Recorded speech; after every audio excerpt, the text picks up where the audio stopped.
प्रचोदयात्। सम्माननीय प्रधान जी, मंत्री जी एवं अन्य समस्त आर्य समाज के पदाधिकारीगण एवं उपस्थित आर्य बंधुओं, पवित्र बालक एवं बालिकाओं, महर्षि दयानंद के विषय में कुछ आपसे निवेदन करना है। महर्षि दयानंद का जन्म विक्रम संवत 1881 सन 1825 में गुजरात प्रांत के टंकारा नामक गांव में उनका जन्म हुआ।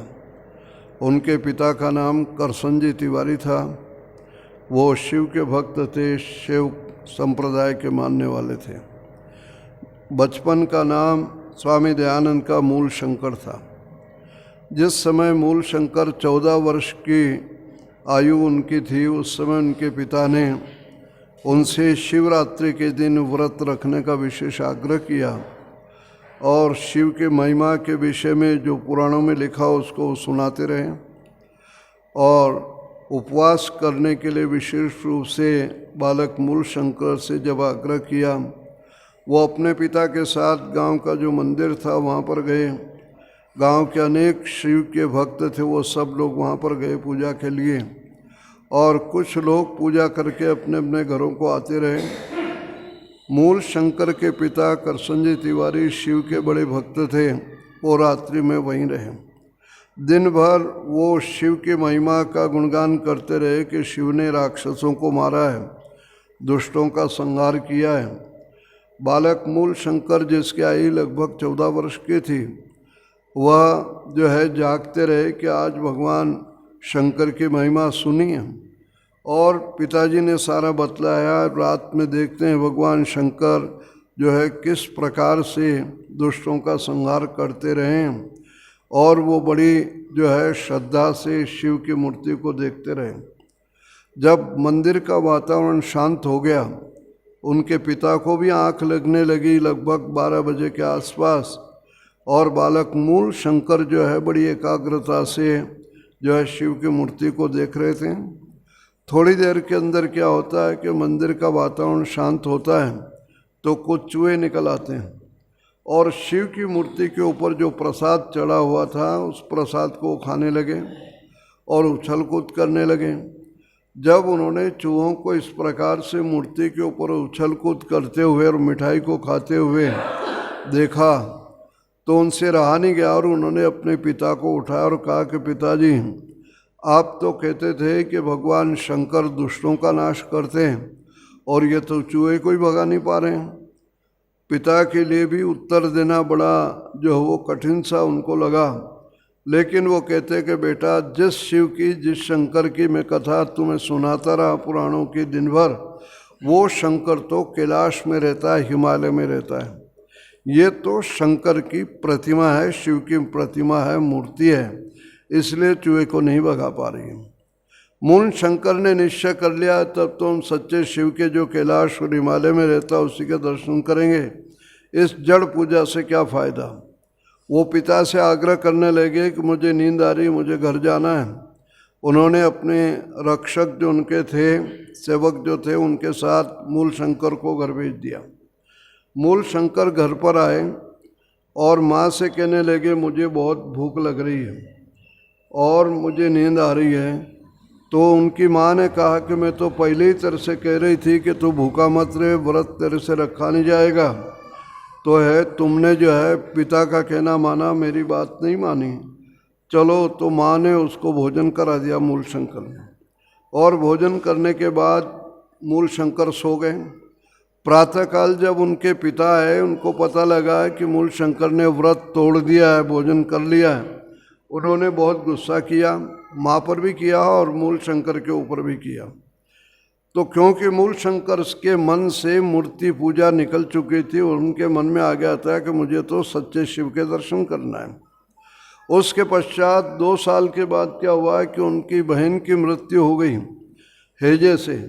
जो अपनी बहन उनसे छोटी थी उसकी मृत्यु हुई। मृत्यु का वो दृश्य मूल शंकर ने पहली बार देखा कि भाई ये क्या हो गया है। वो सोचते रह गए खड़े खड़े। घर के लोग रो रहे थे, दुखी हो रहे थे, और ये केवल देख रहे थे, मूक बन करके जो है मृत्यु के बारे में सोच रहे थे। घर के लोगों ने सोचा कैसा पत्थर हृदय, इसके आंखों से आंसू भी नहीं आ रहे।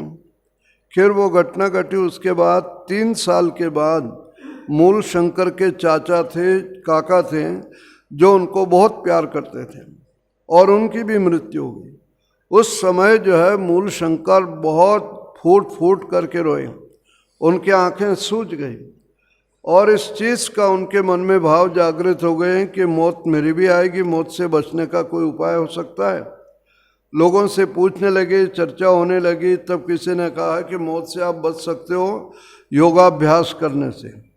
तो मूल शंकर ने सोचा है कि मौत से बचने का उपाय योगाभ्यास से योग है। तो एक तो ये लक्ष्य रखा और दूसरा ये रखा है कि भाई मुझे सच्चे शिव के दर्शन करने।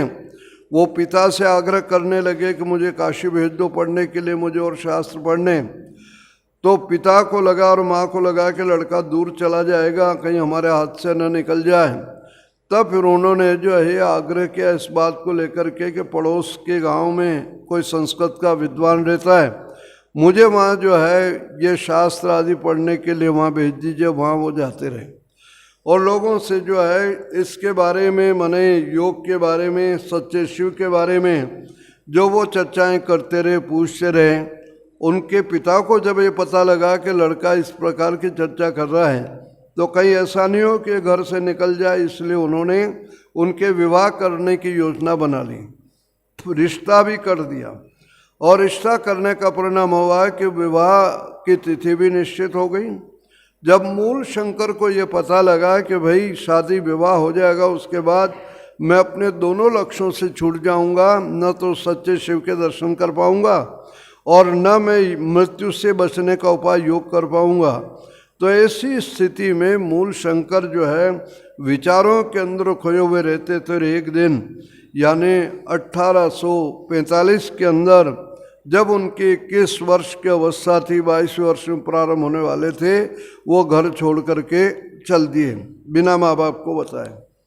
और इस प्रकार से जा रहे थे, संपन्न घराने के थे, रेशमी कपड़े पहने हुए थे और कुछ आभूषण भी थे, उनके कान में, उंगली में अंगूठी वगैरह थी। तो रास्ते में जब जा रहे थे तो साधुओं के कपड़े पहने हुए 2-3 उनको इस प्रकार के ठग मिले। उनसे उन्होंने कहा कि भाई तुम योग जानते हो? तो उन्होंने कहा क्यों? तो कहा कि मैं योगाभ्यास सीखना चाहता हूँ। तो बड़े चालाक वो लोग थे, उन्होंने कहा कि तेरा जो है मोह जो है सोने से तो छूटा नहीं है, आभूषणों से मोह नहीं छूटा और योग करेगा तू। तो मूल शंकर ने उसी समय अपने आभूषण जो कुछ उनके पास से उतार के उन साधुओं को दे दिए और इस प्रकार से वो ठग उनसे लेकर के अपने तो वो चले गए। रेशमी वस्त्र भी किसी ने ले लिए, वो भी दे दिए और साधारण कपड़े उन्होंने पहन लिए। इस प्रकार से वो जाते जाते एक ब्रह्मचारी उनको मिला। उस ब्रह्मचारी ने उनको नैष्ठिक ब्रह्मचर्य की दीक्षा दी कि आप आजीवन ब्रह्मचारी रहोगे और आज से आपका नाम जो रहेगा वो शुद्ध चैतन्य रहेगा। तो मूल शंकर से उसके बाद वो शुद्ध चैतन्य बन गए। इधर उधर वो घूमते रहे। किसी ने बतलाया कि जो है सिद्धपुर गुजरात में एक जगह है, सिद्धपुर के अंदर मेला पड़ने वाला है और उस मेले के अंदर अनेक साधु सन्यासी योगी महात्मा आएंगे।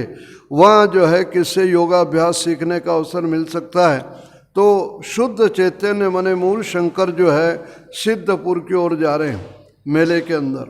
रास्ते में उनका कोई एक परिचित साधु मिल गया और परिचित साधु जब मिल गया तो उसने पूछा है कि भाई तुमने ये कपड़े कैसे पहन रखे हैं? तो उन्होंने कहा मैंने घर छोड़ दिया है और मुझे योगाभ्यास करना है और भगवान सच्चे शिव के दर्शन कैलाश में जाकर करना है। तो अभी कहाँ जा रहे हो? तो कहा कि अभी तो मैं सिद्धपुर के मेले में जा रहा हूँ, क्योंकि वहाँ अनेक योगी साधु संत महात्मा मिलेंगे, उनका सत्संग करूँगा, उनसे कुछ ज्ञान प्राप्त करूँगा। तो ये बात उसने जानकारी करके उसने क्या किया है कि करसनजी तिवारी को माने मूल शंकर के पिता को खबर दे दी। अब वो जो है मूल शंकर के पिता जो है सैनिकों को लेकर, पुलिस वालों को लेकर के वो उस मेले के अंदर आए, क्योंकि वो राजकीय अधिकारी थे, उनको सुरक्षा के लिए सुरक्षा गार्ड की तरह कुछ पुलिस वाले मिले हुए थे। वो मेले में साधुओं के बीच में बैठे हुए स्वामी दयानंद और बातें सुन रहे उनकी।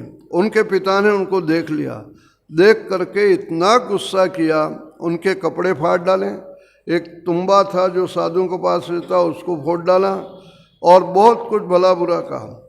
स्वामी जी खूब लिखते हैं कि पिता के कोप से, मैंने गुस्से से बचने के लिए मैंने कहा, पिताजी मैं तो स्वयं परेशान हो रहा था, मुझे माँ की बहुत याद आ रही है, मैं घर चलने को तैयार हूँ। तो करसन जी तिवारी ने देखा कि चलने को तैयार है, ठीक है, लेकिन मेरा निवेदन है कि मेला ये 2 दिन में ख़त्म हो जाएगा, 3 दिन में, तो 3 दिन और मुझे मेले में रहने दो। वो कपड़े तो साधु वाले फाड़ दिए, दूसरे कपड़े उन्होंने मंगाए, पहना दिए, और वो सत्संग में जो वो सम्मिलित होते रहे। स्वामी दयानंद पुलिस वालों को पीछे लगा दिया कि देखो इसको बिल्कुल छोड़ना नहीं, इसका पूरा ध्यान रखना। स्वामी जी उस बारे में लिखते हैं कि वो पुलिस वाले मेरे पीछे छाया की तरह रहते थे। छाया जानते हो, जैसे हमारे शरीर से हमारी छाया अलग नहीं होती, मेरे को बिल्कुल वो नहीं छोड़ते। मैं रात को लेटा हुआ सोने का जिस प्रकार से आदमी होता है कि जैसे मैं सो रहा हूँ और उनको सोते लेटे लेटे देखता रहता हूँ कि ये कभी सो जाए, इनकी आँख लग जाए तो मैं यहाँ से भाग जाऊँ। लेकिन वो बड़े जागरूक रहे, क्योंकि पिताजी का आदेश था, वो बड़े जो है जागते रहे और मेरे को देखते रहे। और मैं भगवान से प्रार्थना करता रहा कि भगवान यदि ये अवसर निकल गया तो मैं आपके दर्शन, शिव के दर्शन नहीं कर सकूँगा। 2 रात निकल गई, 2 दिन निकल गए, आखिरी रात बची थी मेला ख़त्म होने की, तीसरी रात। मैं तीसरी रात लेटा लेटा सोच रहा हूँ कि भगवान आज मुझे यदि अवसर नहीं मिला यहाँ से तो मैं आपके दर्शन नहीं कर सकूँगा, सच्चे शिव के दर्शन नहीं कर सकूँगा। स्वामी जी लिखते हैं कि 2 रात उन पुलिस वालों को जागते जागते उनको भी नींद आ रही थी। 12 बजे तक तो वो जागते रहे। 12 बजे के बाद वो बैठे बैठे उनको थोड़ी तंद्रा आने लगी, आँख की झपकी लगने लगी। जब देखा है कि 12 बजे के बाद उनको आँख लग रही है तो मैं धीरे से उठा, जलपात्र मैंने लोटा उठाया और मैं उल्टे पैर चला। यदि इनमें से कोई देख लेगा तो मैं कह दूंगा कि मैं शौच जा रहा हूँ, लेटरिन जा रहा हूँ, और नहीं देखे तो काम बन गया। तो कहते हैं कि मैं उल्टे पैर पीछे पीछे पीछे चलता रहा, इतना चला गया कि अब वो मुझे देख नहीं सकते हैं। मैंने वो लोटा वहीं फेंका, इतना ज़ोर से दौड़ा, इतना ज़ोर से दौड़ा कि वो पकड़ना भी चाहे तो मुझे पकड़ नहीं सकते। गांव के बाहर एक बगीचा था, उस बगीचे में घुस गया। उस बगीचे में एक बड़ा वृक्ष था, उस वृक्ष के साथ में मंदिर लगा हुआ था। उस वृक्ष के सहारे में मंदिर के जो है गुम्बद के पास बैठ गया, छत पे जाके बैठ गया। सवेरा होता है, सवेरे होने पर पिताजी मुझे ढूंढते ढूंढते उस बगीचे में आ गए। देखो क्या हालत होती है आदमी की। तो बगीचे में आ गए, पिताजी ढूंढते ढूंढते माली से पूछते हैं कि कोई लड़का देखा तुमने नौजवान यहाँ? कि साहब मैंने तो नहीं देखा, और हो तो आप देख लो। तो कहते हैं कि पिताजी उन पुलिस वालों को लेकर बगीचे में घूम रहे हैं। उस समय मेरी स्थिति ऐसी हुई कि मेरा श्वास प्रश्वास जहाँ चल रहा था वहीं का वहीं रुक गया, यानी सांस की भी थोड़ी आवाज़ चली जाएगी और ऊपर ऐसे देख लिया तो निश्चित रूप से जो है मैं शिव के दर्शन से क्या हो जाऊंगा, वंचित हो जाऊंगा। तो कहते रहे कि मैं चुपचाप वहाँ पर बैठा रहा। थोड़ी देर के लिए घूम घुमा करके वो चले गए, और पिताजी जब चले गए उसके बाद मैंने थोड़ी राहत की सांस ली। और उसके बाद आगे क्या लिखते, दिन भर उसी पेड़ पर मैं बैठा रहा। सत्य को जानने के लिए कितनी तपस्या व्यक्ति करता है, आपसे निवेदन कर रहा हूँ। स्वामी जी क्या लिखते हैं, दिन भर मैं उस पेड़ पर बैठा रहा, न तो भूख और प्यास ने मुझे सताया, भूख प्यास भूल गए वो। और आए क्या लिखते हैं, न मल मूत्र के वेग ने मुझे बाध्य किया, मैंने लघु शंका आदि भी नहीं गए, दिन भर बैठे रह के कोई देखने ले। जब सायंकाल हो गया, अंधेरा हो गया, तब उस पेड़ से मैं उतरा और उसके बाद में रात भर चलता रहा। चलने का रास्ता मैंने ऐसे रखा कि जो जिस रास्ते से सामान्य लोग जाते हैं, जो मुख्य रास्ता होता है उस पर नहीं मैं गया, उबड़ खाबड़ जगह से गया कि कोई परिचित न मिल जाए, क्योंकि एक व्यक्ति ने पहले धोखा दिया है। तो आगे लिखते हैं कि मैं रात भर चलता था, दिन भर गांव के बाहर कोई शिवालय मंदिर या कोई सी जगह होती वहाँ आराम करता रहता। इस प्रकार से कहते हैं कि मेरा पिता से मिलन का वो अंतिम मिलन था, उसके पश्चात मेरा कोई पारिवारिक व्यक्ति मुझसे नहीं मिला। फिर स्वामी जी जो अहमदाबाद आ गए, बड़ौदा